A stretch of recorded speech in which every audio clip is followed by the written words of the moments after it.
منهم يخشون الناس كخشية الله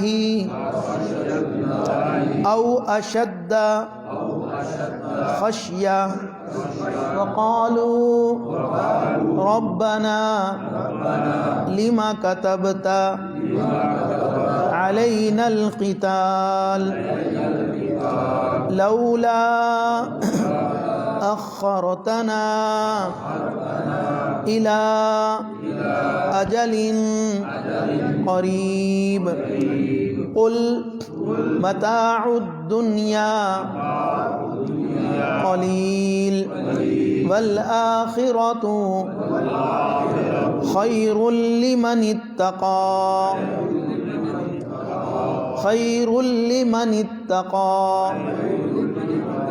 ولا تظلمون فتیلا۔ صدق اللہ العظیم۔ اللہم صل علی سیدنا محمد وعلی آل سیدنا محمد وبارک وسلم۔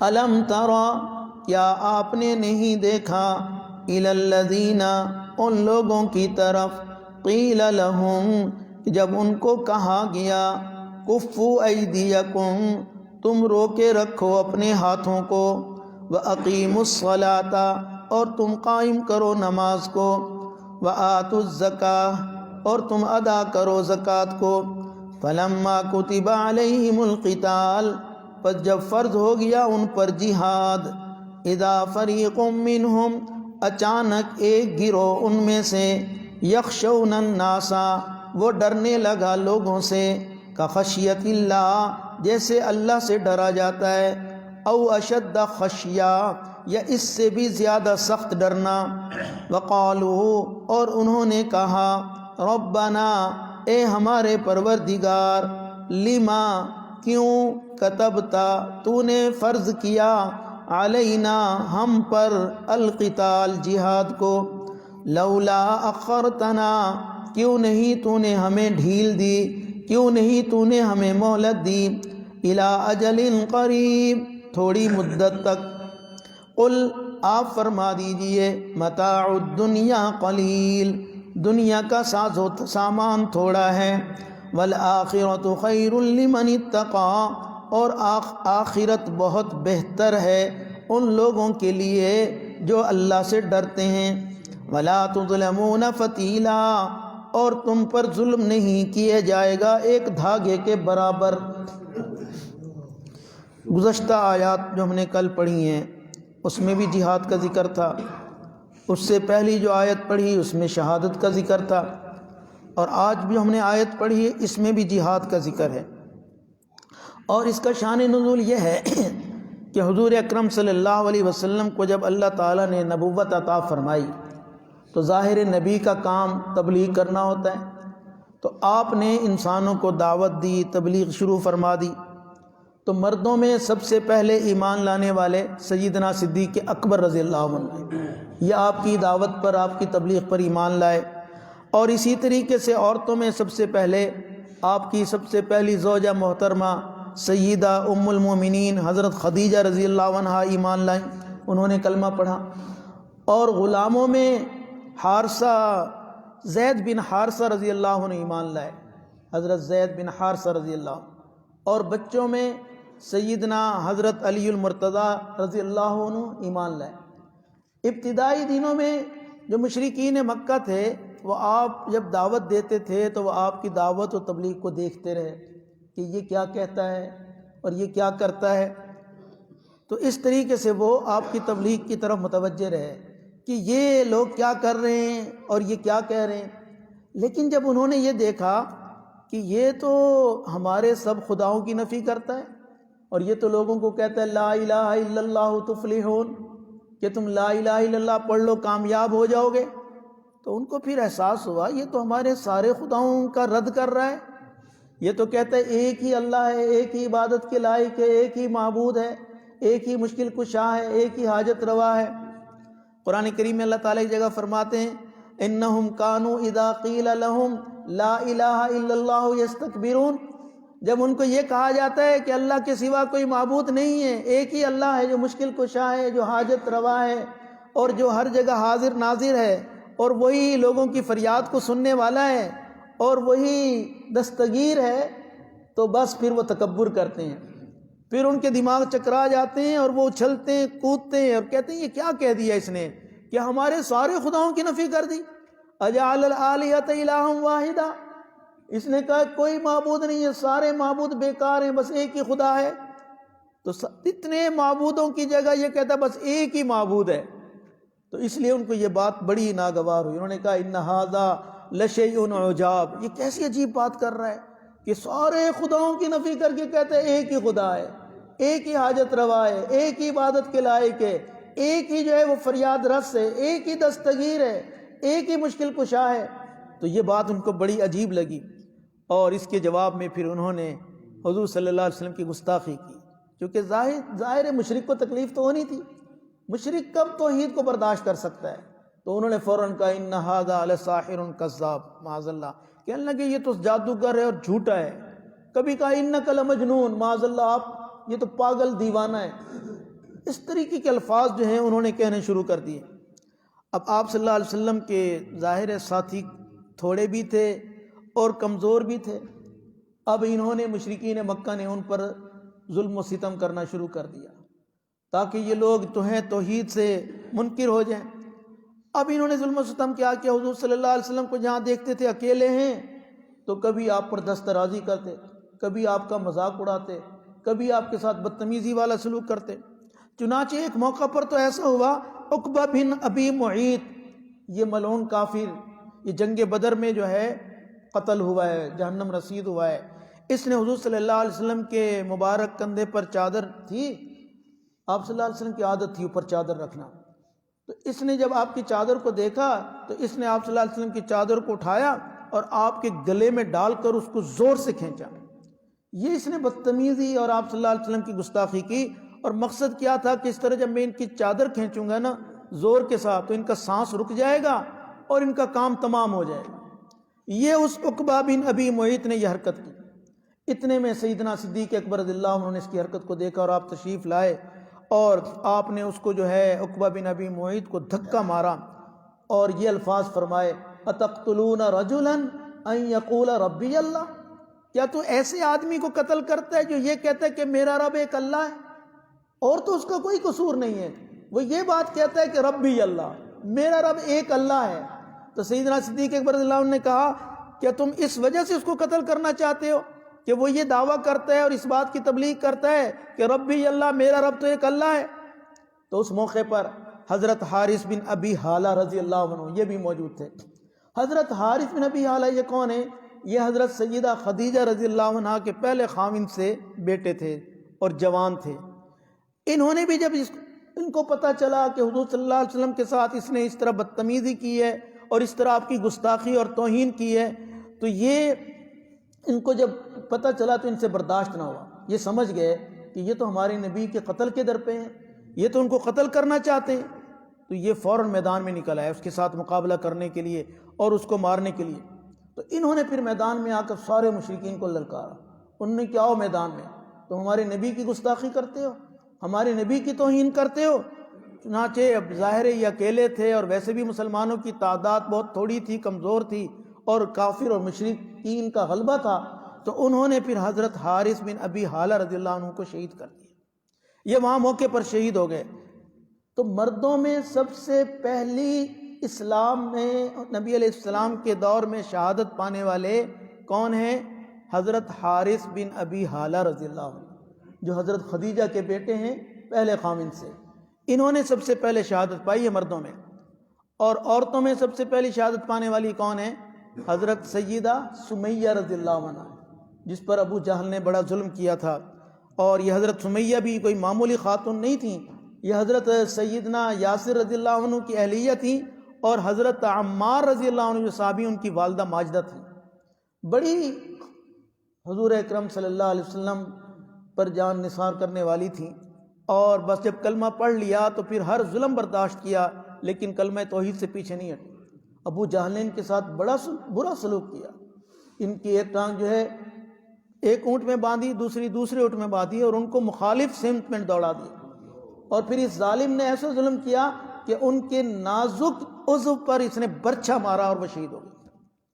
یہ حضرت سمیہ رضی اللہ عنہا ہیں جنہوں نے اسلام میں خواتین میں سب سے پہلی شہادت پائی۔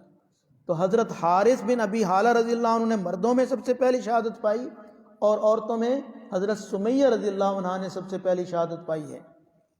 تو اب صحابہ کرام رضی اللہ عنہم اجمعین جب یہ مظالم دیکھتے تو آپ صلی اللہ علیہ وسلم سے کہتے تھے کہ حضرت ہمیں بھی ان کے ساتھ لڑنے کی اجازت دیں، چونکہ جہاد کا حکم نہیں آیا تھا، لڑنے کا حکم نہیں تھا، چونکہ ابھی اللہ تعالیٰ ان کی تربیت کرنا چاہتے تھے، ان کو تیار کر رہے تھے جہاد کے لیے، اور یہ مکی زندگی تھی، تو اس لیے صحابہ چاہتے تھے کہ بس ایسا موقع ہو اور ہمیں اللہ کے نبی اجازت دے دیں تو پھر ہم بتائیں کافروں کو یہ کیسے ہمارے نبی کو ستاتے ہیں یا مسلمانوں کے ساتھ کیسے ظلم اور زیادتی کرتے ہیں۔ لیکن اللہ تعالیٰ کی حکمت یہ تھی کہ اللہ تعالیٰ مکہ مکرمہ میں جہاد کی اجازت دینا نہیں چاہتے تھے۔ جب حضور صلی اللہ علیہ وسلم مدینہ طیبہ تشریف لے گئے اس وقت بعد میں جا کر جو ہے جہاد کی آیات اتری ہیں۔ تو اللہ تعالیٰ کی حکمت کیا تھی کہ مکہ میں ان کو جہاد کی اجازت نہ دی جائے۔ اب جب انہوں نے اس بات کی خواہش کی مسلمانوں نے کہ جہاد کی اجازت ملے اور پھر جہاد کی اجازت ہو گئی، تو اب یہ لوگ جو جہاد کا تقاضا کرنے والے تھے اب یہ پیچھے ہٹ گئے اور یہ کہنے لگے کہ اللہ تعالیٰ نے ہم پر جہاد کیوں فرض کیا۔ یہ کون طبقہ تھا؟ یہ منافقوں کا ٹولہ تھا، منافق لوگ تھے جنہوں نے یہ بات کہی کہ لما کتبت علینا القتال، ہم پر تم نے جہاد کیوں فرض کیا، لولا اخرتنا الی اجل قریب، اور تھوڑی دیر اور جہاد فرض نہ ہوتا۔ اور وہ اس طرح لوگوں سے ڈرنے لگے، اتنا اللہ کا ڈر ان کے دلوں میں نہیں تھا۔ یخشون الناس کخشیۃ اللہ، جیسے اللہ سے انسان ڈرتا ہے یہ لوگوں سے اس طرح ڈر رہے تھے، بلکہ اللہ فرما رہے ہیں وہ اشد خشیہ، ان کے دلوں میں لوگوں کا ڈر زیادہ تھا، جیسے آج کے مسلمانوں کے دل میں ہے۔ آج ہمارے دلوں میں اللہ کا ڈر نہیں ہے، بندوں کا ڈر ہے۔ تو ان کی منافقوں کی بھی یہی حالت تھی۔ آج حالات تو ہمارے بھی منافقوں والے ہیں، اللہ تعالیٰ ہمیں معاف فرما دے۔ تو اللہ تعالیٰ اس آیت میں یہی بات فرما رہے ہیں، الم تر الی الذین، یا آپ نے نہیں دیکھا ان لوگوں کی طرف، دیکھنے سے مراد کیا ہے کہ آپ کے علم میں یہ بات نہیں ہے۔ الم تر کیف فعل ربک باصحاب الفیل، وہاں بھی الفاظ ہیں، الم تر کیف فعل ربک بعاد، قوم عاد کے ساتھ اللہ نے کیا کہ آپ نے نہیں دیکھا۔ تو مراد کیا ہے کہ آپ کے علم میں یہ نہیں ہے کہ قیل لہم، جب ان کو کہا گیا کفوا ایدیکم، تم روکو اپنے ہاتھوں کو، یعنی ابھی لڑائی نہیں لڑنی، ابھی جہاد کا وقت نہیں آیا، تو ابھی کیا کرنا ہے، واقیموا الصلاۃ، نماز قائم کرو، وآتوا الزکاۃ، اور تم زکوٰۃ ادا کرو۔ یہ اللہ تعالیٰ تربیت کرنا چاہتے تھے، اس لیے کہا پہلے یہ نماز کے تو پابند بنے، پہلے یہ زکوٰۃ تو ادا کریں، یہ جان کی اور مال کی قربانی تو دیں۔ ظاہر نماز میں جسم کی قربانی ہے اور زکوٰۃ میں مال کی قربانی ہے، تو اللہ ان کو اس بات کا عادی بنانا چاہتے تھے کہ یہ پہلے نماز تو قائم کریں اور زکوٰۃ دینے کے تو عادی بنیں، پھر ہم ان پر جہاد فرض کریں گے۔ تو اقامت صلاۃ یہ سب سے پہلا حکم ہے۔ اور حضور اکرم صلی اللہ علیہ وسلم پر جب سب سے پہلی وحی اتری، اقرأ بسم ربک الذی خلق، خلق الانسان من علق، جبل نور پر غار حرا میں جب آپ صلی اللہ علیہ وسلم کو نبوت عطا ہوئی اور یہ وحی نازل ہوئی، نماز کا حکم بھی اسی وقت آیا۔ حضرت جبرائیل علیہ السلام تشریف لائے، چنانچہ حدیث میں آتا ہے کہ اللہ تعالیٰ نے اس پہاڑ کی چوٹی پر پانی کا چشمہ جاری کیا۔ جبرائیل علیہ السلام نے آ کر پہلے وضو کیا، اور اس وضو کرنے کا مقصد یہ تھا تاکہ اللہ کے نبی کو وضو کا طریقہ بتا دیا جائے۔ چنانچہ حضور صلی اللہ علیہ وسلم نے حضرت جبرائیل کو وضو کرتے ہوئے دیکھا اور پھر نماز کا طریقہ بتایا۔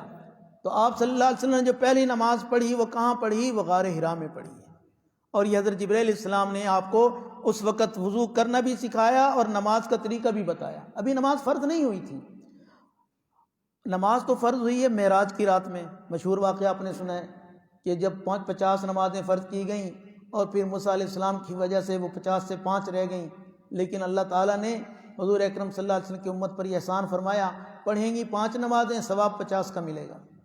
تو نماز تو فرض ہوئی تھی معراج کی رات میں، لیکن آپ صلی اللہ علیہ وسلم اس وقت 2 نمازیں پڑھتے تھے، اور وہ 2 نمازیں کون سی تھیں؟ دیکھیں، اندازہ لگائیں فجر کی نماز کی کتنی اہمیت ہے۔ ایک فجر کی نماز پڑھتے تھے اور عصر کی نماز پڑھتے تھے، یہ 2 نمازیں آپ صلی اللہ علیہ وسلم پڑھتے تھے۔ اور بعض احادیث میں چاشت کا بھی ذکر آیا کہ آپ چاشت کی نماز بھی پڑھتے تھے، اس لیے اللہ کے نبی نے فرمایا من صلی البردین دخل الجنہ، جس نے 2 ٹھنڈی نمازیں پڑھ لی وہ جنت میں داخل ہو گیا۔ تو فجر اور عصر کی نماز آپ صلی اللہ علیہ وسلم نے پہلی وحی کے بعد غار حرا سے ہی پڑھنا شروع کر دی تھی۔ تو دیکھیے نماز کا تصور اور نماز کا طریقہ پہلی وحی میں بتا دیا گیا۔ تو یہ بتایا کہ ایمان کے بعد سب سے بڑی اہم جو عبادت ہے وہ کون سی ہے؟ وہ نماز ہے۔ اس لیے یہ تمام عبادات میں مقدم ہے نماز، اس لیے نماز کا اہتمام کرنا چاہیے۔ ہماری شریعت نے کیا کہا ہے؟ ہماری شریعت نے یہاں تک کہا ہے کہ بچہ جب 7 سال کا ہو جائے تو مروہم بالصلاۃ، ان کو نماز کا حکم دو۔ یہاں پر فقہاء علماء نے مسئلہ لکھا ہے کہ جب 7 سال کا بچہ ہو جائے تو ان کو نماز پڑھنے کا حکم دیں۔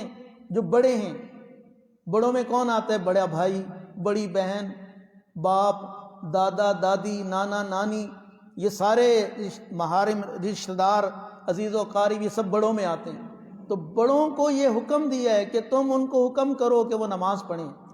تو یہاں فقہاء نے مسئلہ لکھا ہے کہ جب 7 سال کے بچے کو نماز پڑھنے کا حکم دینا ہے تو اس سے معلوم ہوتا ہے کہ 7 سال کی عمر سے پہلے ان کو نماز سکھانے بھی فرض ہے ان بڑوں پر۔ تو آج 7 سال کے بچے کو کہاں نماز پڑھنی آتی ہے؟ تو یہ ہم سب کی ذمہ داری ہے، مردوں کی بھی ذمہ داری ہے، اور گھر میں جو عورتیں بڑی ہیں ان کی بھی ذمہ داری ہے، ماں کی بھی ذمہ داری ہے، بہن کی بھی ذمہ داری ہے کہ 7 سال کی عمر سے پہلے بچے کو نماز سکھائیں۔ دادا اور دادی کی بھی ذمہ داری ہے، نانا اور نانی کی بھی ذمہ داری ہے، ماں باپ کی بھی ذمہ داری ہے، جتنے بھی گھر کے بڑے افراد ہیں ان پر لازم ہے کہ 7 سال کی عمر سے پہلے بچے اور بچی کو نماز سکھائیں۔ تبھی تو شریعت کہتی ہے کہ ان کو 7 سال کے ہو جائیں تو حکم دو، مروہم بالصلاۃ، نماز کو حکم دو۔ اور آگے اللہ کے نبی صلی اللہ علیہ وسلم نے کیا فرمایا کہ جب وہ 10 سال کے ہو جائیں، وَضْرِبُوهُمْ عَلَيْهَا وَهُمْ أَبْنَاءُ 10 سنین، جب وہ 10 سال کے ہو جائیں تو اب ان کی پٹائی کرو، یعنی اب سختی سے ان کو نماز پڑھو۔ کتنا مارنا ہے؟ فقہاء نے یہاں تک لکھا ہے کہ اتنا مارو کہ خون بہہ پڑے، اتنی سختی کرنے کا حکم ہے نماز کے معاملے میں۔ تو آج ہم بچے کے ساتھ ہر معاملے میں سختی کرتے ہیں لیکن نماز کی بات ہی نہیں کرتے۔ نماز کا مسئلہ میرے دوستو بڑا اہم ہے، چھوٹوں کی کیا بات کریں، بڑے جو ہیں وہ نماز میں غفلت کرتے ہیں، اور ائمہ اربعہ کے اقوال سن کر تو انسان حیران ہو جاتے ہیں۔ امام احمد بن حنبل رحمہ اللہ تو فرماتے ہیں اگر کسی بالغ مرد یا عورت نے دیدہ دانستہ یعنی جان بوجھ کر ایک نماز بھی چھوڑ دی، وہ فرماتے کافر ہو گیا۔ 2-4 نمازوں کی بات نہیں کرتے، 5 کی نہیں۔ امام احمد بن حنبل فرماتے ہیں ایک نماز جس بندے نے بغیر کسی شرعی عذر کے جان بوجھ کر ایک نماز چھوڑ دی، فرماتے ہیں وہ کافر ہو گیا، اس کا نکاح ٹوٹ گیا، اور اس کی سزا یہ ہے کہ اس کو قتل کر دو۔ یہ انسان ناپاک ہے، یہ اس قابل نہیں ہے کہ اس کو اللہ کی پاک دھرتی پر زندہ رکھا جائے۔ یہ امام احمد بن حنبل فرماتے ہیں۔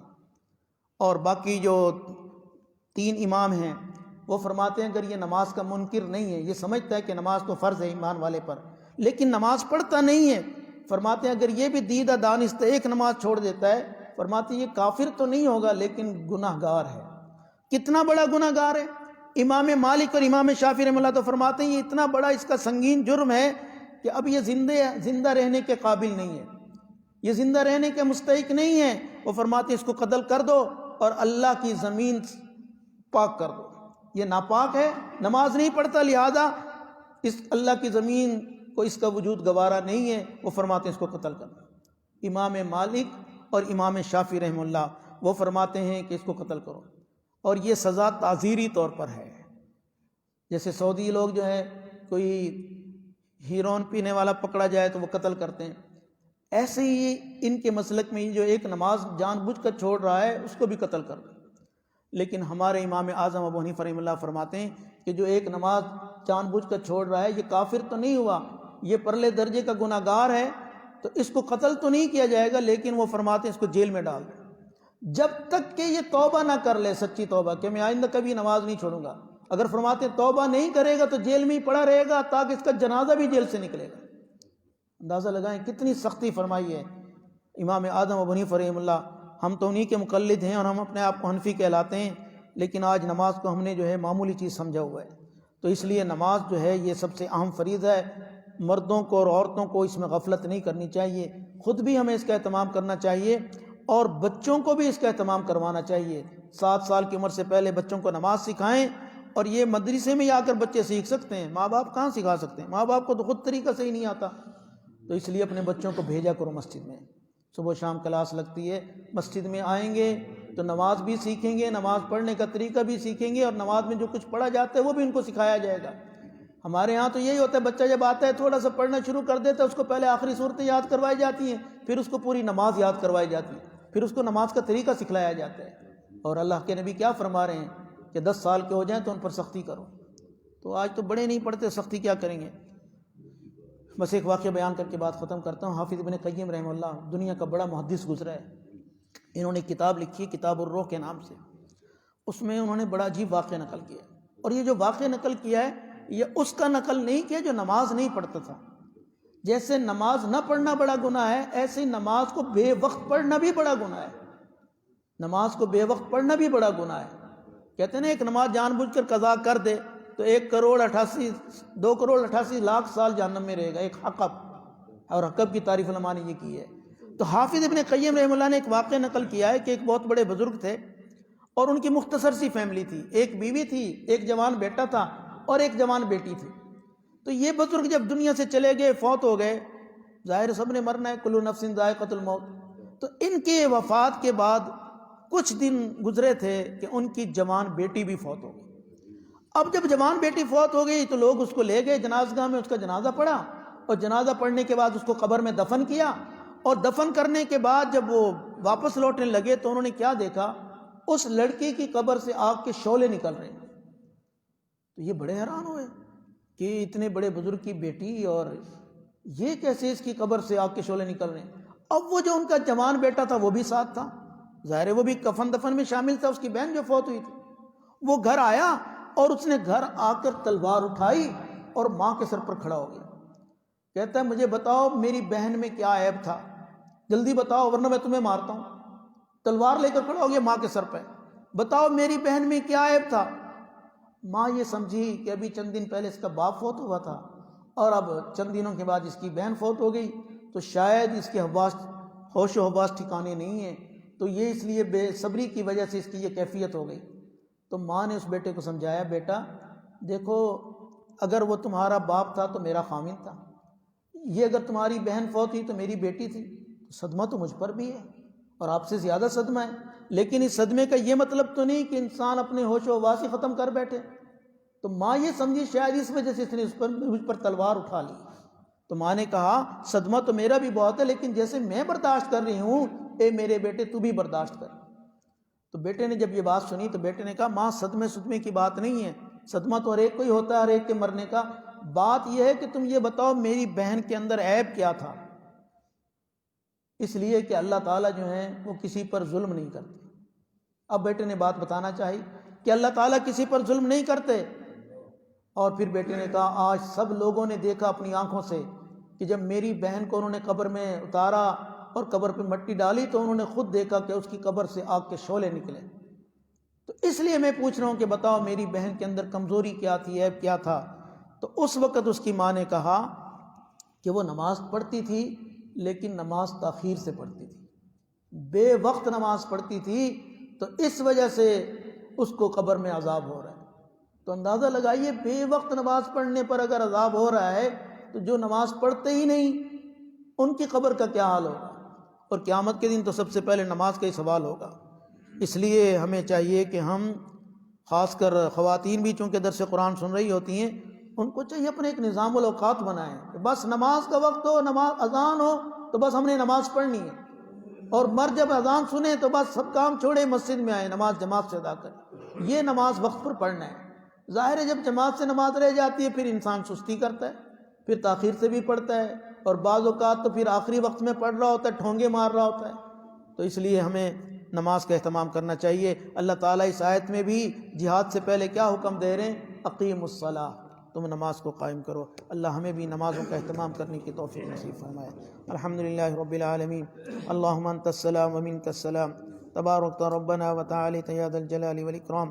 اللہ ہم سب کے حال پر رحم فرما، اللہ ہم سب کو نیک بنا، نیکی کی توفیق عطا فرما، نماز کا پابند بنا، خشوع خضوع والی نمازیں پڑھنے کی توفیق نصیب فرما، تکبیر اولیٰ کا اہتمام کرنے والا بنا، نماز با جماعت ادا کرنے کی توفیق نصیب فرما۔ اللہ ہمارے لیے نماز با جماعت پڑھنا آسان فرما۔ اے میرے مولا کریم، ہمارے دلوں میں نماز کی اہمیت کو بٹھا دیجئے، نماز کی عظمت ہمارے دلوں میں اتار دیجئے۔ اللہ ایمان کے بعد سب سے بڑا اور سب سے اہم فریضہ جس کو ام العبادات کہا گیا کہ تمام عبادات کی ماں ہے نماز، میرے اللہ ہمیں اس نماز کو اہتمام کے ساتھ خشوع و خضوع کے ساتھ پڑھنے کی توفیق نصیب فرما۔ ہمارے گھر میں جتنے بھی افراد ہیں، چھوٹے ہیں بڑے ہیں، اللہ جوان ہیں بوڑھے ہیں، مرد ہیں خواتین ہیں، بچے ہیں، سب کو نمازی بنا دے۔ اللہ سب کو 5 وقت کا نمازی بنا دے۔ ہمارے گھروں میں سے کسی کے گھر میں بھی بے نمازی نہ ہو۔ اے اللہ ہم سب کو نماز کا پابند بنا دے۔ میرے مولا کریم ہم سب کے حال پر رحمتیں برسا دے۔ اللہ بیماروں کو شفا عطا فرما، پریشان حال لوگوں کی پریشانی دور فرما، بے اولادوں کو نیک اولاد عطا فرما، بے روزگاروں کو رزق حلال وافر نصیب فرما، ہم سب کو حلال پاکیزہ طیب کشادہ روزی نصیب فرما، ہر قسم کی بلا اور وبا سے ہم سب کی حفاظت فرما، ہر طرح کے حادثات سے ہم سب کو محفوظ فرما۔ میرے اللہ ہمارے ساتھ سلامتی والا معاملہ فرما۔ اللہم سلمنا وسلم منا، اللہم سلمنا وسلم منا، اللہ ہمیں بھی سلامتی عطا فرما اور ہماری وجہ سے دوسروں کو بھی سلامتی نصیب فرما۔ ہم سب کا خاتمہ ایمان پر فرما۔ ہمارے والدین، ہمارے اساتذہ، ہمارے مشائخ، ہمارے بزرگ، ہمارے اکابر، اللہ ہمارے عزیز و قارب، دوست احباب، ہمارے شاگرد، ہماری مسجد کے نمازی، محلے والے، پڑوسی، جو دنیا سے چلے گئے قبروں میں پہنچ چکے، سب کی بخشش فرما دے۔ اللہ سب کی مغفرت فرما دے۔ جن کی آپ نے مغفرت کر دی، اللہ ان کو اپنے قرب کے اعلیٰ درجات عطا فرما۔ ربنا تقبل منا انک انت السمیع العلیم وارنا مناسکنا وتب علینا انک انت التواب الرحیم۔ صلی اللہ علی النبی الکریم برحمتک یا ارحم الراحمین۔